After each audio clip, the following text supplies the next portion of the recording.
it delivers. It's a 7. Yeah, I also give it a 7. The finish came as a result of Masato Tanaka doing his trademark sliding D elbow. The first one connected, he went for a second one. Yuji too smart, great psychology by the way. Caught it. He caught it, wrapped him in a sick armbar, his specialty. His eyes rolled back into his head, which I think is, at this moment, one of my favorite facial ticks in all of professional wrestling. Is when Yuji's got somebody in a submission hold and his eyes start rolling back. It's wonderful. I can watch it all day. And then cradled him up with that backdrop, and then held the bridge for the finish. You know, I wanted to give this an 8, you know, because I really did enjoy it. In fact, I'll go as far as to say that, bar none, it was my favorite thing from the show. Yeah. But I don't think it's quite on the 8 level, even though it's one of my favorite things I've seen. It delivers. Yeah. Maybe if it was the main, it would have been an 8. Oh, I think they would have probably given it, you know, anywhere from another 8 to 12, maybe even 15 minutes to further flesh it out. But yeah, these two guys work good together. Yeah. And it's amazing to see where Masato Tanaka has come from when we first learned of him and FMW, and then to today where his psychology is really spectacular. Yeah, and you're in there with Nagata, who is the savior. So he can make anybody look, you know, fantastic. Yeah. Moving on to match 7. Which one is this one? This one's June! Yeah, this is going to be a little Noah versus New Japan, which happened a couple times tonight. Yeah. Jun Akiyama against Nakanishi. And this was... interesting match. Yeah, this was interesting for... that Nakanishi is a bull, man. Watching this guy work, they want to get this guy over. New Japan wants to get this guy over. They think he has a great look, which... I mean, he's just large. Yeah, not overly large, but a good size man. But one thing I have to say is he needs some polishing. I mean, he's good, but he could be a lot better if he keeps off the top rope. Yeah, I think you know, he does, you know, stand to improve. If not, he might be relegated to being New Japan's answer to Rhino.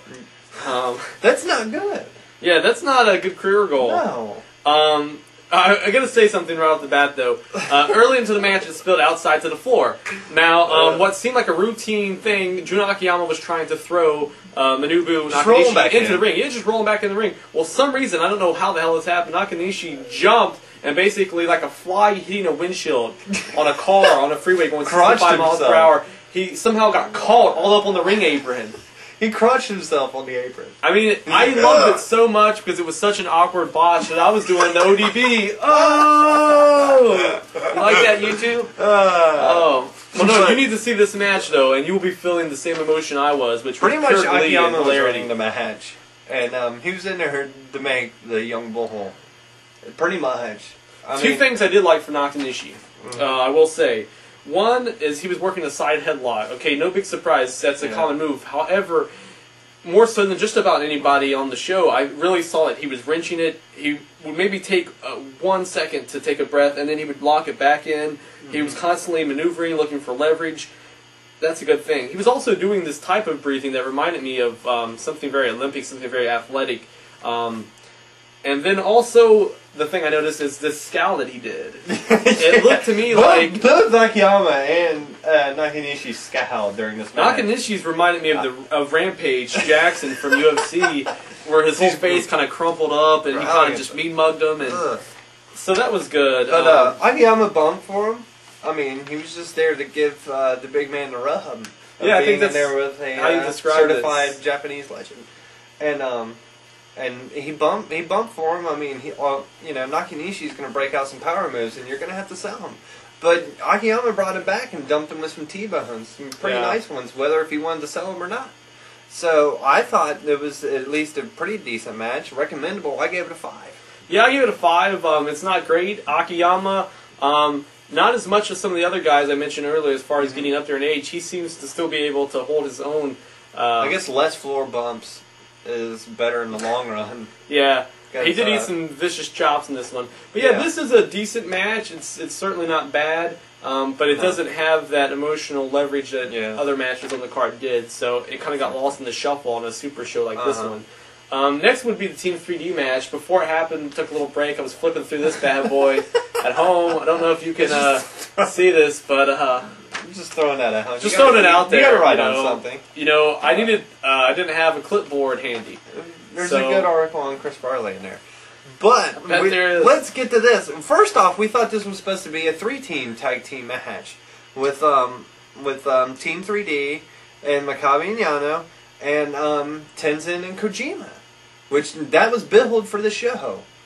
And as I downloaded, it had their names in the title, so I thought, they're obviously going to be in the match, but they didn't come out. I don't speak Japanese, so I can't tell if any of the commentary said why they weren't on the show, why Tenzin, Kojima didn't make it. Yeah. But it just turned into a regular tag team match for IWGP tag titles. Man, what a bad match it was. And God, I'm begging for Kojima and Tenzin in this match because it couldn't have gotten any worse. Yeah, this was pure shit. Have you ever seen Team 3D work? Take their work and then just make it. This was one of the worst matches I've seen in Japan since the days of Wrestle Romance. No, it's bad, dude. I gave it a 3, and it was. 2 matches shy in the main event. There was a couple of things. Tokyo Dome. There was a couple of things that were really wonderful. And this match and a bad with Bubba Ray really getting pumped for this Japanese crowd, putting Makabe in a side headlock and going trying to get some heat. He looked like a piranha, trying to get a bite. God, it was lukewarm at best. It was some weak hardcore. Makabe and Yano brought out some really shitty hardcore spots and some nasty that really reminded me of WCW '99, which is shit I've desperately tried to forget. Is their hardcore division and bringing out mini trash cans. They were like sold off. We were like this tall. What? I mean, Devon Dudley had a terrible night. Early into the match, my favorite colossal fuck up of the entire show, and there was many, is one of the guys is laid out in the ring, and Devon's supposed to just do a dive or a headbutt. Well, he comes about 5 foot away from hitting him at all. I guess he tripped, maybe. The camera angle was inconclusive. All you see is a belly flop. But he flops and then bounces onto the guy. He looked like somebody skipping a rock in a creek. He looked like a fucking sea otter. He looked like... Dumb. Yeah, stupid. Yeah, he looked like a fucking Nimrod. Later on, he crawled out to the floor and blatantly bladed himself. Now, you said this is not, his first dance. This is not his first, Well... not rodeo. That, and for the guys that are directing the show, you know what the fuck he's doing underneath the apron. Give us a camera angle of something else, man. Yeah. I want to see Makabe picking his nose while he's waiting for him to blade. Bubba... let's talk about that table spot. Yeah, Bubba... If you've ever seen a Japanese match where they brought out some weapons, you've obviously seen the Japanese table that's only 1.5 foot wide. And... if you've ever seen Bubba Ray Dudley, he's at least 3.5 to 4 foot wide. Yeah. Have you ever seen somebody go through a table forearm first? It happened at Wrestle. What was it, just a flapjack he just went through? Pretty much. It looked like a gingerbread table. It looked so ridiculous. There was another awkward moment, too, where, I don't know if you recall, Bubba...